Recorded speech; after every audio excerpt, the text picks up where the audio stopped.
Good morning from frosty Chicago, where it is a bone-chilling 6 degrees outside. I'm John Kosar, Chief Market Strategist at Asbury Research. Thanks for viewing our latest Following the Money podcast. Today's date is Monday, President's Day, February 17th, 2025, where the markets have a day off, but we don't. First, just a little bit of information about us. Asbury Research is a registered investment advisor and has been providing both investment research and asset management to individuals and professional money managers since 2005. So this is our 21st year in business. We offer investment research and money management. There are 2 levels of research service available. Asbury Premium, which includes the latest updates on all of our models and some individual instruction on how to use them, how to integrate them into your portfolio, and also our entry-level Substack newsletter that has a free version and also a paid version for just $25 a month. There is asburyresearch.substack.com. It's called Asbury Research Chart Focus.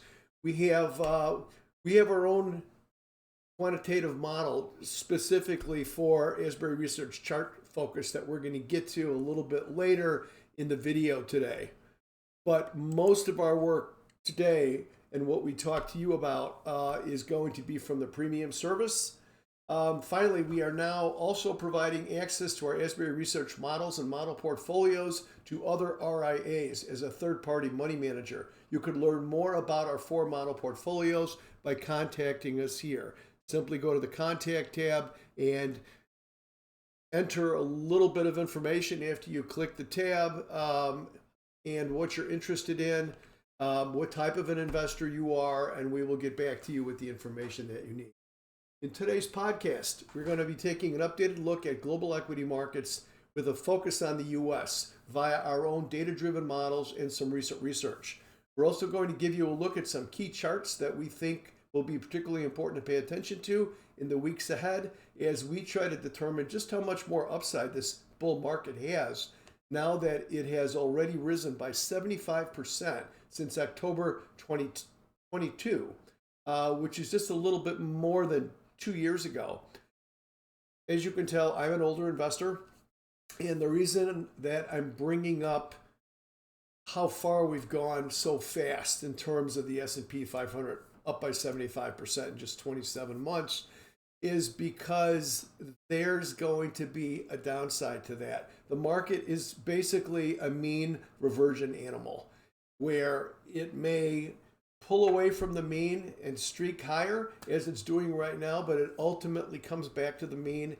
And if you're an older investor, you need to be aware of that. If you're between 25 and 50 years old and you're dollar cost averaging, you can withstand a lot of adverse moves and use those just to buy more stock when the market goes down. In my view, once you get into your really middle to latter 50s on out, the game changes. I always use the football analogy. If you're 25 to 50 years old, you're in the first half of your investment life. Once you get into your 60s, you're in the fourth quarter, you play the game differently. If you have a lead in the fourth quarter, you don't throw the ball downfield or do a lot of unnecessary handling of the ball. You want to give the ball to your big fullback, still make yardage up the field, but don't have any turnovers. That's what we have to be careful here as older investors.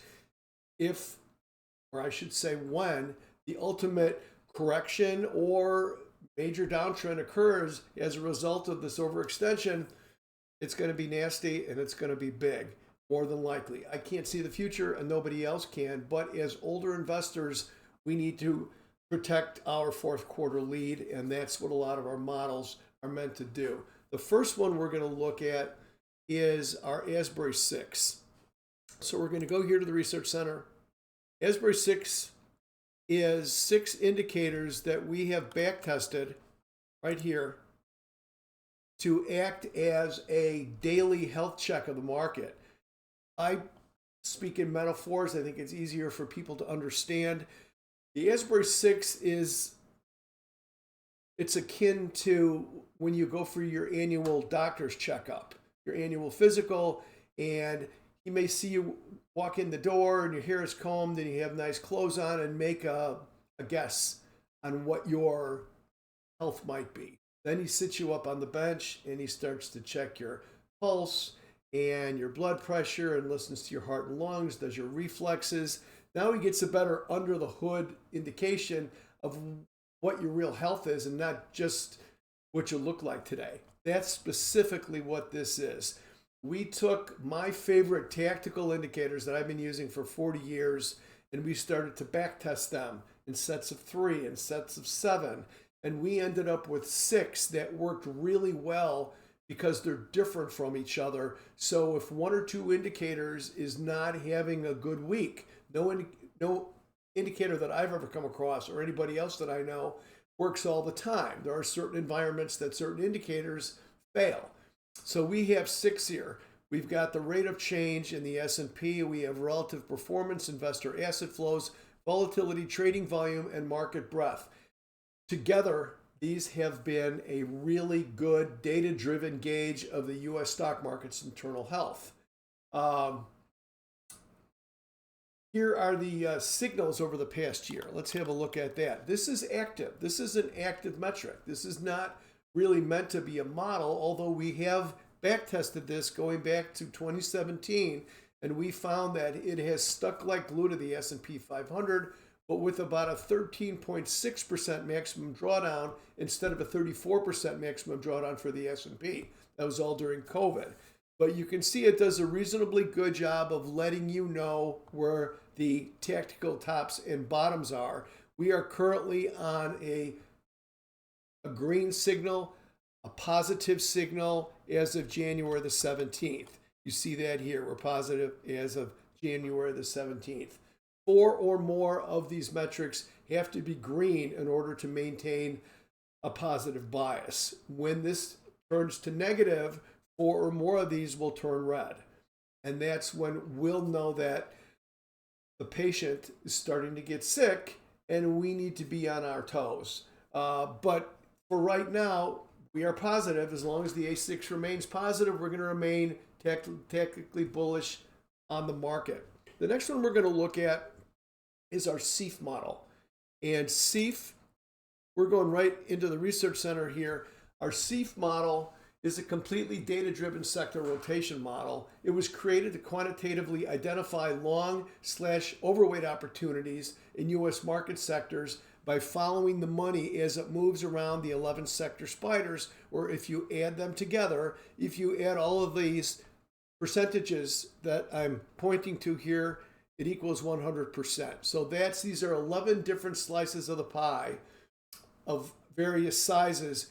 Together, they're the S&P 500. The CEF model is always fully invested in the market, and what it does is it measures the velocity of money as it's moving around those 11 sectors in 3 different time frames: trading, tactical, and strategic.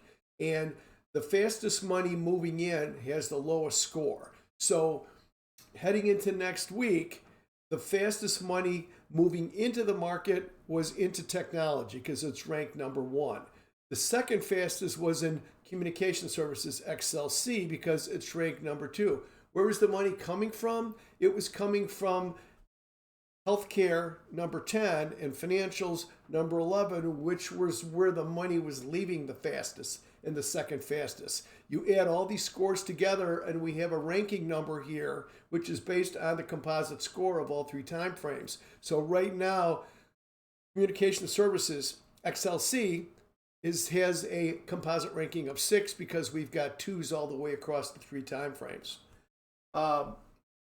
So according to hypothetical backtesting, since inception in summer of 2018 through the end of last year, CEF has significantly outperformed the S&P 500 with a little less risk, with all of the caveats of hypothetical backtesting. But I've been trading this model and others of our models for years, and I can tell you that the results that we've had through backtesting have very closely matched what I've seen in my own account. The purpose of this is to be where the money's going and to not be where the money is leaving. And it's very sensitive that money that those investor assets are very sensitive. If they go into a place like technology, you had a lot of fast money going to technology last week. If technology doesn't immediately respond over the next week or so, that money's not staying there. It's gone, and it's gone somewhere else. So what we found that since sector rotation has really sped up over the past 5 or 6 years, we needed a better way to play the sector rotation game, and that the way we accomplished that was by building the CEF model, which is watching for asset flow in and out of the 11 sectors rather than waiting until we can see the outperformance on the price chart. Now, the next thing I want to do is take a closer look at what we're paying the most attention to via our Keys to This Week report. Keys to This Week is a once-a-week report, usually comes out around the end of the week, and it lists our 10 key market factors and charts that we think are the most germane, the most important to market movement right now. So let's go back into the Research Center. And this is the password protected part. This is the paywall of our service. And you can see all of our models up top here. Asbury 6, our CPM model, the correction protection model.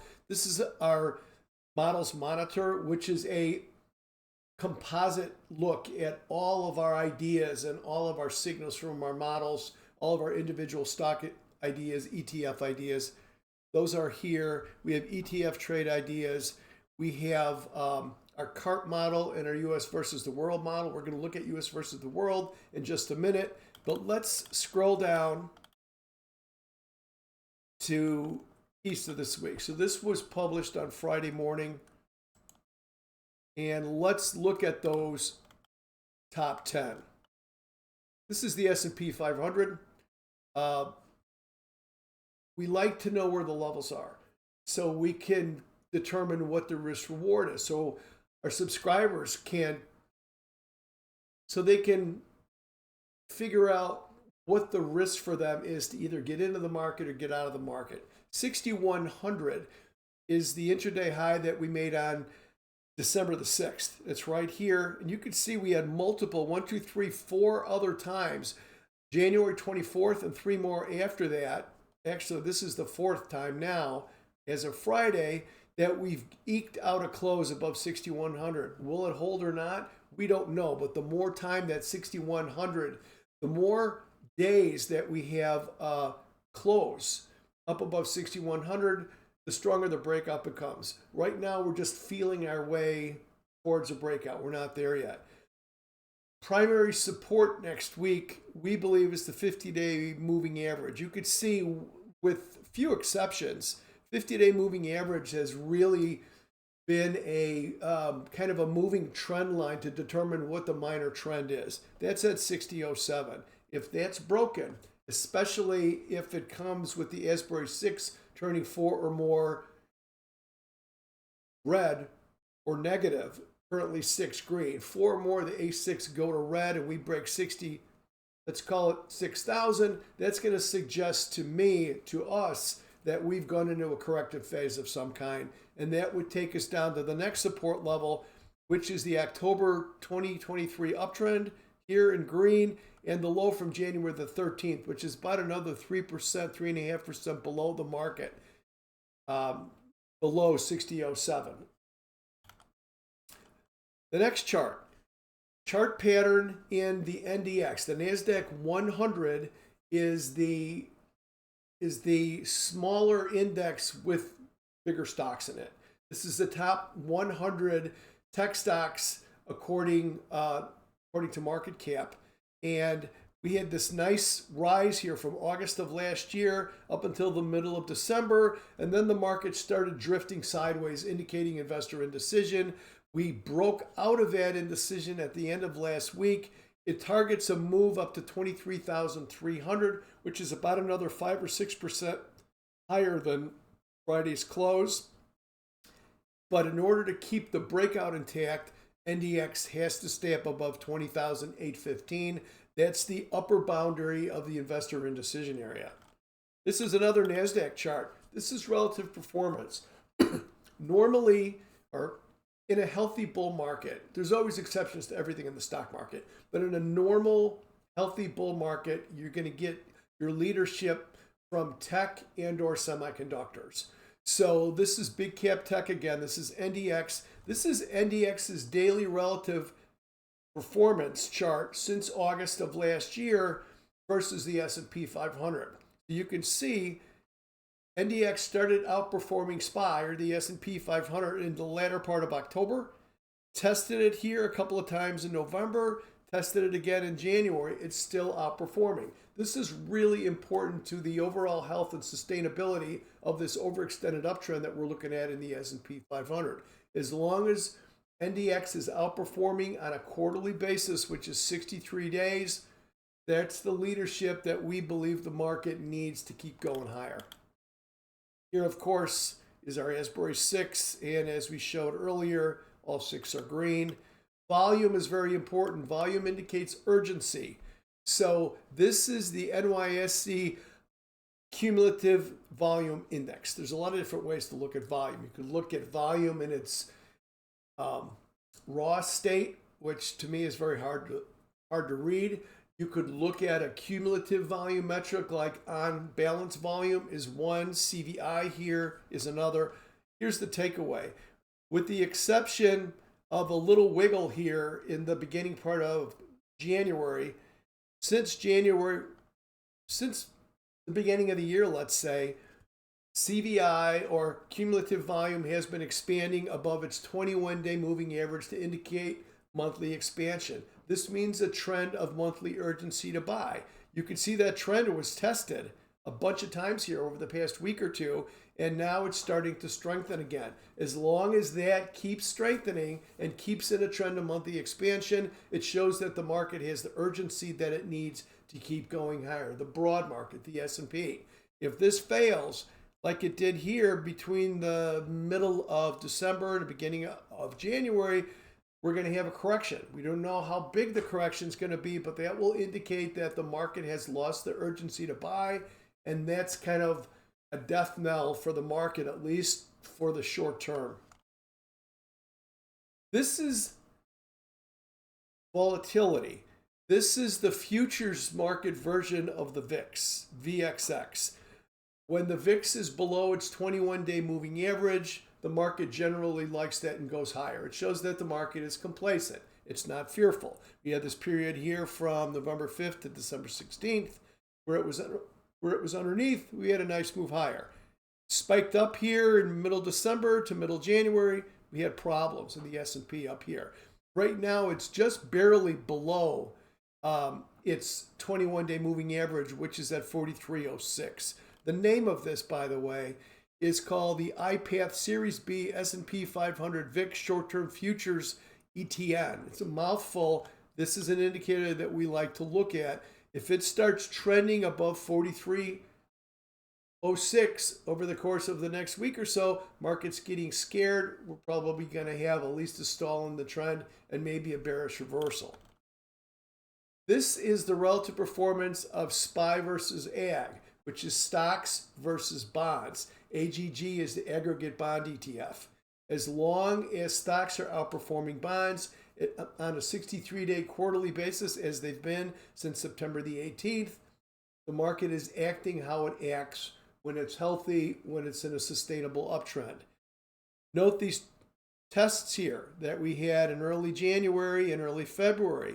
Those are all bottoms for the S&P, those successful tests. It's being tested now and starting to accelerate upward again. This is a healthy indicator, but it's close enough to that 63-day moving average where we're watching it every day. Finally, seasonality. Seasonality in the S&P 500 is weak in February. February is the second weakest month of the year based on data in the S&P going back to 1957, which is the origin of the S&P 500. But we've got strong days ahead seasonally in March and April, which are the fourth and second seasonally strongest months based on this data. So if we can get by this next couple of weeks of February without any serious blowouts, we've got seasonality on our side. Finally, let's have a look at our sort report. Sort report is part of, let's go back here to our sort report.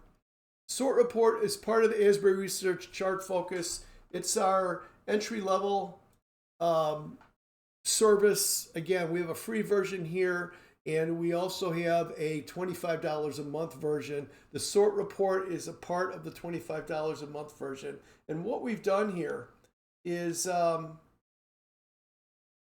there's instructions here, but basically what we did is we took a broad list of 10 global investables, let's call them. We have gold, we have global equities here, we have US technology, we have emerging markets, US small cap, crude oil, interest rates, crypto, US dollar, and broadly commodities, which includes gold and other commodities.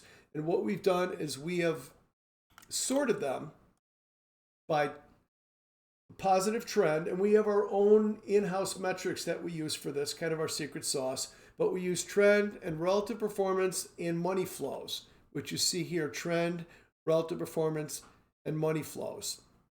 When all are green, that suggests this is the place that you should be looking for some opportunities. Right now, you've got gold, global equities ex-US, which means everything but the US market.